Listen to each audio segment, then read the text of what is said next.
Good morning, everybody. Orange J here with another War of the Visions video, and it has been exactly 1 month since the producer's letter, the infamous producer's letter, announced the alignment of the timelines between JP and Global. So we've experienced this road to worldwide for about a month now, and I wanted to go ahead, jump in here, give my thoughts on how things have gone this last month, the state of road to worldwide right now, just look at everything we've gotten this month. It's been a jam-packed month, especially at the beginning. I will get to that here in a minute. But what gave me the idea to film this video was actually watching Ready Player Will and JB's podcast that they do every week. And in that podcast, they mentioned the last 2 to 3 weeks, how they felt like things have kind of almost normalized. We went from Raph to Raph's Vision Card Esper, to Jaden that just came out yesterday, to next week announcing Dark Shiva. That is unit, Vision Card, unit, Vision Card. That's normal for us. And they mentioned that, and I was like, you know what? That's not wrong. That is, once next week finishes up and rolls around, that if all we get next week is Dark Shiva, which there is no guarantee of that, but that's what they announced, that would be a month of literally normal release schedule for us. Now, the schedule's been all out of whack, and we're going to look at what the schedule has been here in a minute. But if that's the case, perhaps we have normalized. Perhaps we've gotten through the most turbulent waters of Road to Worldwide, and now we are in maybe just slightly accelerated pace or a normal looking pace until the end of next month when the server timelines do align. I follow JP, or I previously followed JP's timelines close enough, but not super close. Perhaps JP had some skipped weeks in there or some dead weeks that have eased this for us. I don't know, but let's go ahead and look at what we've gotten so far since the announcement. And we're going to start with Final Fantasy V. Now, the first kick in the gut, I guess, for the global community was the push forward of the Final Fantasy V collaboration. There were people who, when this was announced, were saving for both Final Fantasy V or Raph. Right? Raph being a dark meta unit, Final Fantasy V being a mainline Final Fantasy collaboration. Those are two big Visior dumps for a lot of players, and man oh man, did the Road to Worldwide schedule kick off with a Visior hit. So let's look at that. So Lena had banners right away, and when Lena came out, don't forget Bart's also came out. Bart's was free, so I'm not going to look at his banners because you don't have to pull for him, but that's still a hit to the Visior if you're building him, especially if you're not like a whale or something like that. So Lena banner came out on the 19th. 1 week later, Ferris's banner came out. That would have been on the 26th. Now, they did not come alone. With them came Vision Cards. Love for Hiryu came out on the 19th with Lena. Sildra came out on the 26th with Ferris. That is jam-packed. That is 2 collaboration units and 2 collaboration VCs in 2 weeks. That is 4 potential things to pull for. That combined with the tone, the gravitas, if you will, of a producer's letter and a producer's YouTube video announcing that like things are about to get messy. Oh my gosh, things got messy to start it off. And looking back at that, it's very easy for me to understand how the global community was like, oh my god, this is unsustainable, this is insane, and they were right. In fact, it was so unsustainable that it's not sustained. It is tapered off massively, but we got hit hard early. We're not done. The next week was rough. That other thing I mentioned that people have been saving for a while, a definite Visior target for a lot of players, was the next week, the 2nd of this month. So unit with Vision Card. 3 units, 2 Vision Cards in 3 weeks. And at this point, when Raph dropped, we were sitting here like, oh gosh, what's coming next? What's coming next? And they had announced General of the Abyssal Horde. We knew that the week after Raph, the 9th, we were getting General of the Abyssal Horde. And when I was talking about like the previews for next week's, I was sitting here like, guys, I really doubt that in this Road to Worldwide, we're just going to get a Vision Card week. And so it rolled up and I was like, buckle up, we're getting something else. It's going to be a unit. It's going to be something. And then it dropped and it was just a Vision Card Esper. And I remember doing my like patch review video and I was like, y'all listen, this is the break. This is the break. Sit back and enjoy it. Maybe even skip this, even if you want it. It's not limited. You can get it later. This is the break. And then, guess what? Next week. So this was the 9th. The next week, this was just a couple days ago, we got Jaden the Celebrated by himself. Just him. He's the only thing that dropped. Jaden the Celebrated. Okay. It's a unit following a vision card. And I was like, okay, this feels kind of normal. Not only that, we did get him at not 100 cost drop rates. So it was a 100 cost unit at regular cost. I know this has been downplayed by a lot of people because they're like, well, Jaden's not a top tier unit in the JP meta. Shut up. Like, that's so lame. Look, there's some people at this point who they could, like, I think Hiroki could walk to their house with a bag full of gift cards to buy themselves 300,000 Vizior, and they take it from him and be like, you should have done that 3 weeks ago, you idiot. Like, look, it is nice to get a week with just a unit at regular drop rates. We don't get those very much. It's been a while since we got one of those. Is that a problem? Yes, it is. That is a problem that we don't get those very much. But we went vision card, regular drop rate unit, and then next week, for all we know, we are just getting Dark Shiva. If that is true, that might mean we are through the worst part of this road to worldwide. I have no idea in the world why they front loaded it so bad with what, 3 premium units and 2 premium vision cards in the first 3 weeks. That is insanity, but maybe that is the ripping the band-aid off. If we settle in to a unit vision card kind of rotation, that's basically what we've had all the time. Now, let me talk, like, that sounds positive, right? That sounds like I'm saying something positive, and I guess it is positive. If we are through the worst part of Road to Worldwide, color me excited, because it was stressing me out figuring out how I'm going to budget for some stuff, how I'm going to pull for certain units. I'm playing 2 accounts right now, so thank goodness I am. That's allowed me to do a little bit more, but that's not something that's on the table for everybody.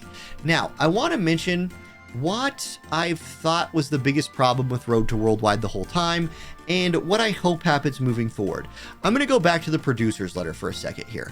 I want to say 2 things. The first thing I want to say is I'm very happy that they were trying to communicate something with us, right? Like, I understand there is a language and culture barrier between, Japanese people and the global community, right? Like, sure, different countries, different languages, different cultures. It's going to be very hard to say something for a Japanese person to say something that hits perfectly in all the countries that War of Visions is played in. I understand that, right? But this seemed so big. It seemed like such a massive deal. Even when people like me and other people in the community were like, honestly, the aligning of the timelines, I think that's kind of cool. I know some people are going to miss, being able to know what's coming out in 4 months. I personally will trade. I would rather have the excitement of new things that I didn't know were coming, as opposed to the being able to save for something, right? And like, that's just more fun to me. Disagree or whatever, but the fact that it seemed like we were going to get hammered, but they were going to give us a bunch for getting hammered, and then we got hammered and we didn't get very much, combined with the fact that all of the hammering seemed to be at the beginning, just sent people crazy. I mean, I was sitting over here making videos about it. Will was making videos. JB was making videos.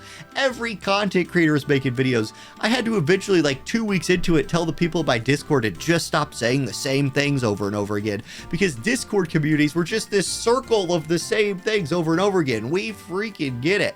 And so, like, it was so front loaded, and the prize, the like rewards for us putting up with it, were not front loaded.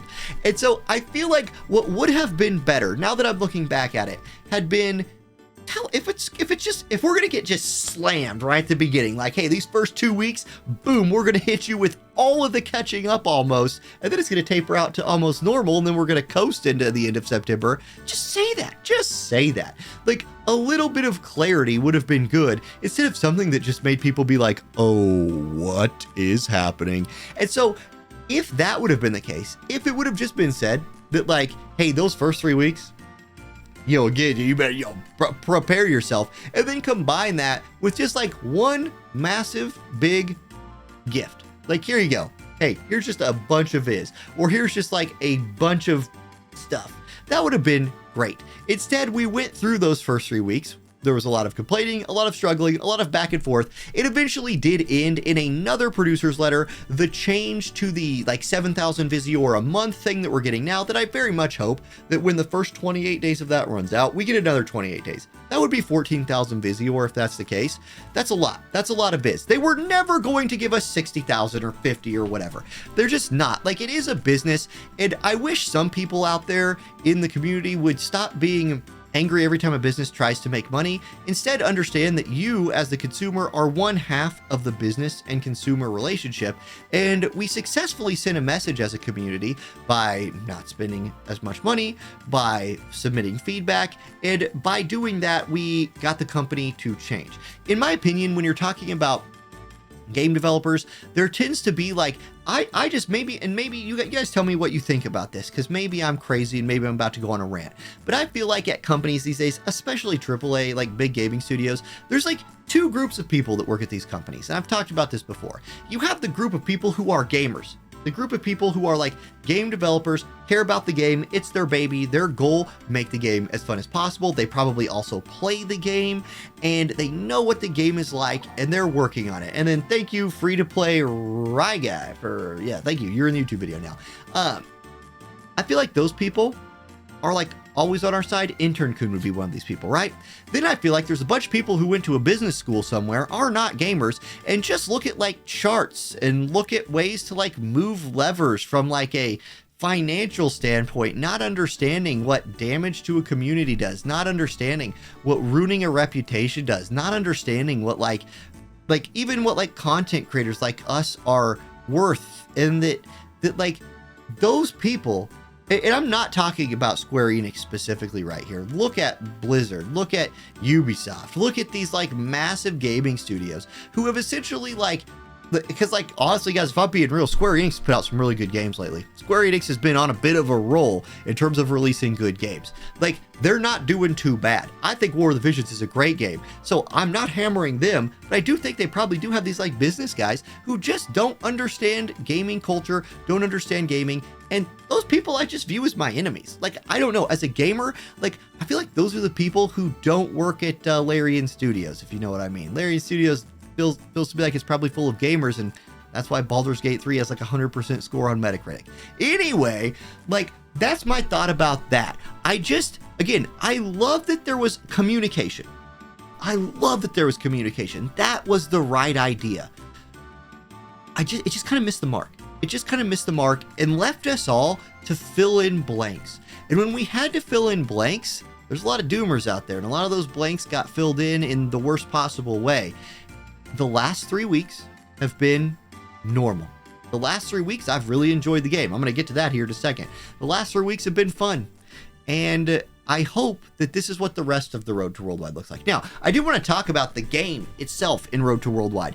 In the last month, we have had two absolute banger PvE events. The Balo event, guys, this account is less than a month old. Look at my Earth.